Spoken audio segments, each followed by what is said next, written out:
You wake up on New Year's Day, 2035, but not by yourself. Your phone interrupted your sleep and it's telling you you've been naughty over the holidays. What did you do? You liked a meme about lying flat. Now you have to suffer for it. You and your parents who you still live with. They're furious. They know their electricity will get cut at 9 p.m. now. So much for things looking up this year. 2035 will be just like 2034. You'll stay jobless, single, and under surveillance with no way out. You're how China collapses, the product of a promise that's finally breaking under the weight of its contradictions. Let's turn back the clock to when that promise was made. It's December 1978, and China is trying to recover from Mao's chaos. So the Communist Party under Deng Xiaoping makes a huge decision. To get rich is glorious. Mao was out. Capitalism was in. Sort of. Over the next 50 years, China went from one of the world's poorest countries to the second richest, and hundreds of millions of people emerged from poverty. That was China's version of a social contract. The Communist Party would stay in power and get to rule like communist parties do, but the Chinese people would get richer. Until now. To see what a fraying contract looks like, start with the virus. It's November 2022. Most of the world has returned to life as it was before the COVID-19 pandemic, but not China, the country that supposedly had gotten the virus under control the best, the country that says it suffered only about 80,000 recorded deaths. The contradiction is lost on China's young people. They want what their peers overseas have, a life where they're not subjected to intrusive tests, health status checks, and seeing their city shut down whenever there's a local outbreak. They're done with their country's zero COVID policy, and they know the Communist Party is cooking the books on the death rate anyway. So they do something almost unprecedented, the thing that Xi Jinping and the Communist Party fear the most: revolt. Mass demonstrations break out around the country. Young people gather in the streets and sing the Chinese national anthem and the Internationale, all fine, all in line with socialism. Not for long. Soon enough, they're calling for freedom and democracy, and even insulting Xi Jinping's manhood, if you know what we mean. The movement was soon called the White Paper Protest because a lot of the people in the streets held up blank pieces of paper. It was the largest expression of social unrest since the Tiananmen Square demonstrations in 1989. So Beijing did the one thing it never does: back down. The zero COVID policy soon came to an end, but the discontent, that's not so easy to get rid of. Turns out it wasn't just about pandemic policy. The virus shutdowns just made things worse. People aren't on the streets carrying blank sheets of paper now, but the draconian pandemic response was just the first sign of wider trouble. After so many decades of growth, China's GDP per capita has stalled at around $13,000 since 2021. If you are a new college graduate from China, you'd probably be cursing your luck, thinking something like, "Why couldn't I graduate 10 years earlier?" Back then, income was rising faster than GDP.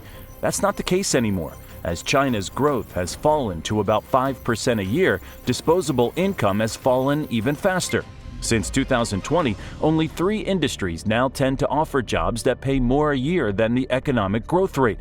They can be found in the mining, utilities, and information technology sectors. If you're lucky enough to get one of those jobs, great. Not everyone is, so China's Gen Z has taken various steps to cope with their problems. Some of them want to work but can't. China's youth unemployment rate was almost 15% in May 2025. That's a bit of an improvement if we can believe China's numbers. The rate peaked at over 20% in 2023. It was so bad that the government stopped publishing the statistics for a while. And keep in mind, these aren't just people who made the wrong choices.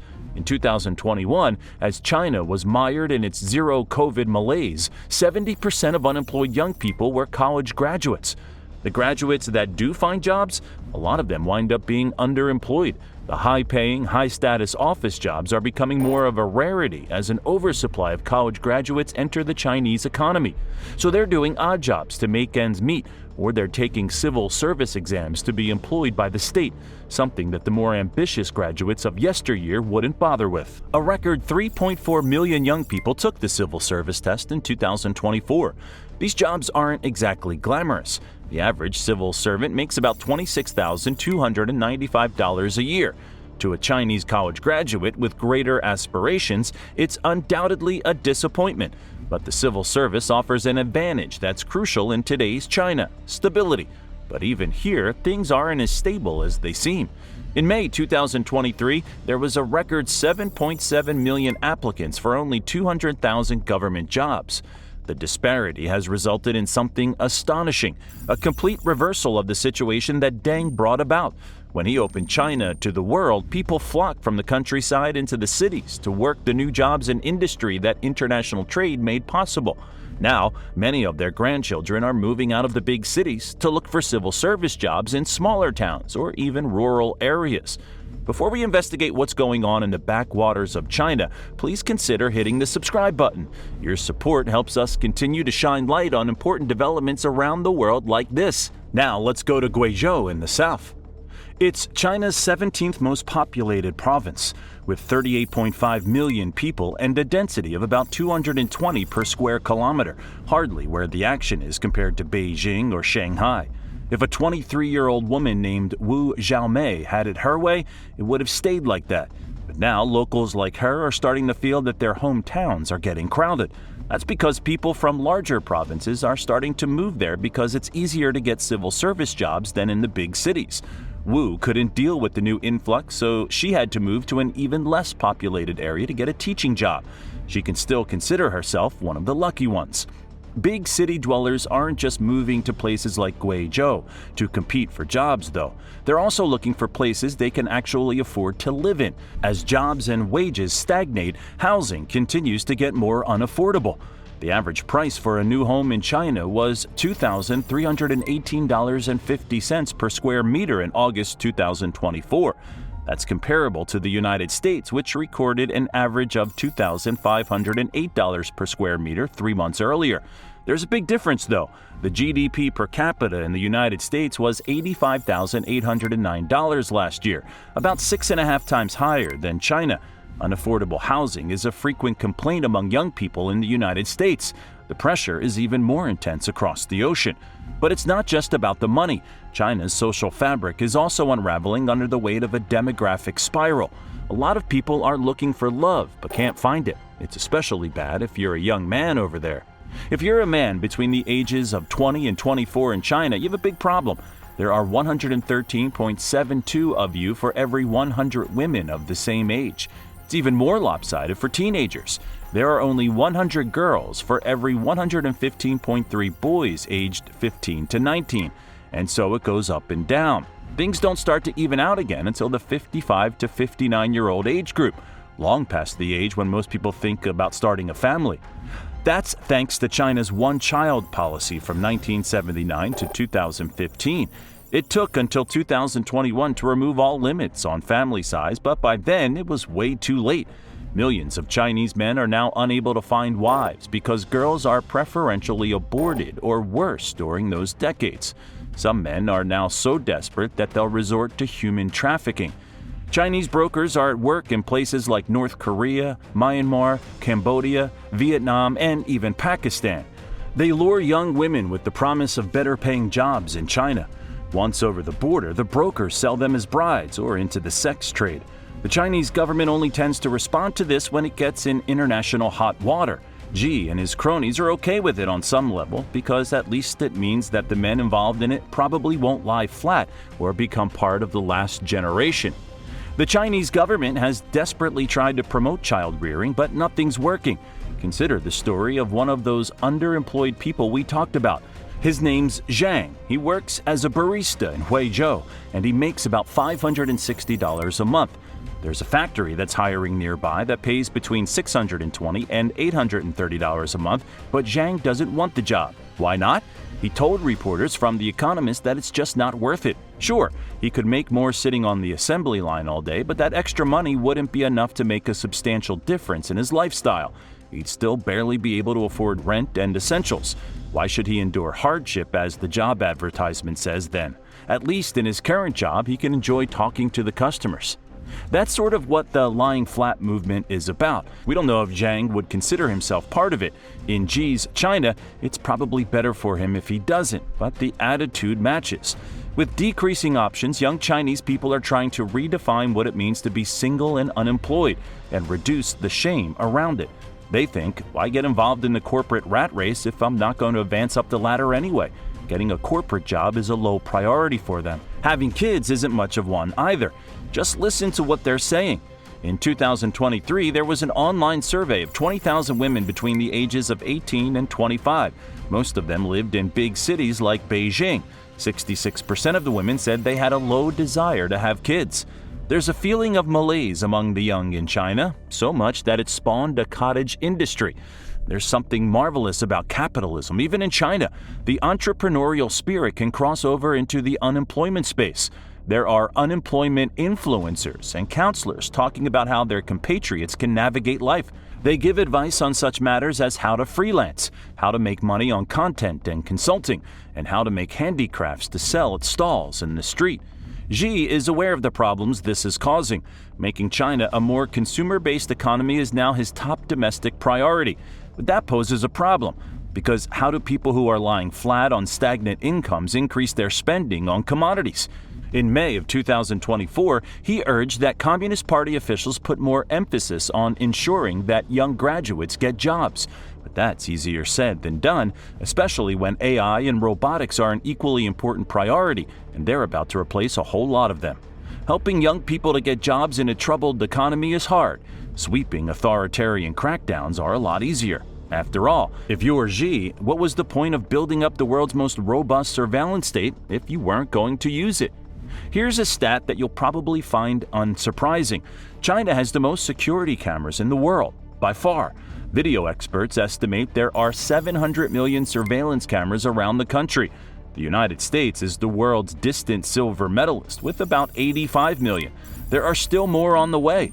The Chinese government plans to cover every corner of every place, urban or rural, with at least one security camera by 2030. But China's digital surveillance state goes far beyond the cameras. It's so extensive that some of the people there call it a Skynet system, like it was the Terminator come to life. These aren't just ordinary cameras. They're connected to a sophisticated facial recognition system. The Chinese government sort of denies this. It says it's taking action to prevent the overuse of facial recognition software. In May, it mandated that organizations which handle the facial biometrics of at least 100,000 people file an application with the Beijing Internet Information Office. But the Chinese public wasn't fooled. At the same time, the Communist Party was suddenly showing concern for privacy. It was finalizing plans to roll out a national digital ID. Beijing wasn't cracking down on the abuse of surveillance technology. It wants to centralize that technology within itself. Beijing would like to go further if it could. In 2014, Xi's government laid the foundations for a new domestic policy. It would use technology to promote trustworthiness in society. This was the start of China's infamous social credit system. But there was a problem. It relied on the willingness of the Chinese public to join in, and 5 years later, they aren't willing to do so. The rewards were just too small. Want free bus fare or even a free gym membership? That was what the city of Xiamen in Fujian province was offering for high scorers in the social credit program. Few took up the offer. The surveillance wasn't worth it to him. But that was before COVID. The picture has darkened since then. In July 2022, as Chinese citizens continued to be locked in their homes or face intrusive tests outside of them, they learned that the omnipresent health status QR codes on their phones had been widely abused by local officials. If you were a Chinese national that month, you learned that it was possible to get a dreaded red QR code even if you tested negative. What for? Depositors of a scandal-plagued bank in Henan tried to withdraw their money, couldn't, and took to the streets to demand answers. Then they suddenly found red QR codes on their phones, which meant they couldn't travel anymore. Even people who hadn't intended to go to the protest were affected. The local bureaucrats thought it was better to give them the red code just in case they got ideas of going. The Henan scandal helped to lead to the end of China's zero-COVID policy and the QR codes, but it was hardly the end of China's ambitions for a social credit surveillance state. 23 new guidelines came from Beijing in April, including plans for enterprise credit ratings. A discredited entity might face financial difficulties, like being unable to issue stocks or bonds. Think the job market is tough now? Imagine if you're a Chinese individual and someone tagged you as being a fan of a lying flat influencer. Would an enterprise risk hiring you? And nothing is truly private in China. Super apps like Alipay or WeChat Pay make it simple to do business, but they also record every transaction. They make information easy to come by, but they also monitor what content you consume. Then all of this information is linked back to a specific phone number. The data is out there for surveillance at any time. Maybe you won't be surprised to hear that China's already struggling population is feeling the weight of constantly being watched. 90% of the people who talked to international reporters on the topic said they were using mental coping tactics like convincing themselves they weren't being watched or saying it was normal in China or that they just weren't interesting enough for it to matter. For them, the weight of surveillance only adds to the economic and social stress they're already facing. In news that won't surprise you, some of China's disillusioned youth are starting to come apart at the seams. November 16, 2024 was a day of horrors in Wuxi. 8 people were stabbed to death at a vocational college and 17 more were injured when a former student went on a rampage. This wasn't an isolated incident. The attack came only a few days after another man took a page out of the playbook of terrorists in Europe and rammed his car into a crowd in Zhuhai. 35 died and 43 more were injured. Both episodes were part of an alarming new trend. 120 people were killed and over 213 injured in mass attacks all across eastern China between February and November of last year. But as always over there, we have to take the number with a grain of salt. Since censorship is rampant, it might be even higher. Why is the surge in random mass violence happening?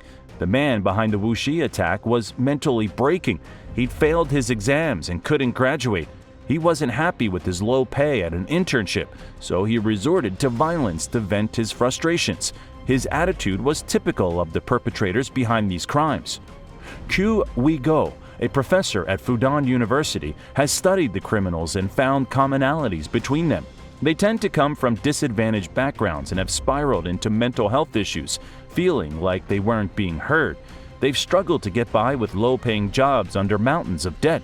Now, he says, they're taking their revenge against Chinese society as social and economic conditions worsen. The violence is an escalation of discontent that was on display 2 years earlier. In 2022, as the zero-COVID policy was still in full swing, a young man refused orders from the police to go to a quarantine camp. They threatened him, saying that he would ensure that his family got punished for 3 generations. But that didn't scare him because, he said, "We are the last generation, thank you."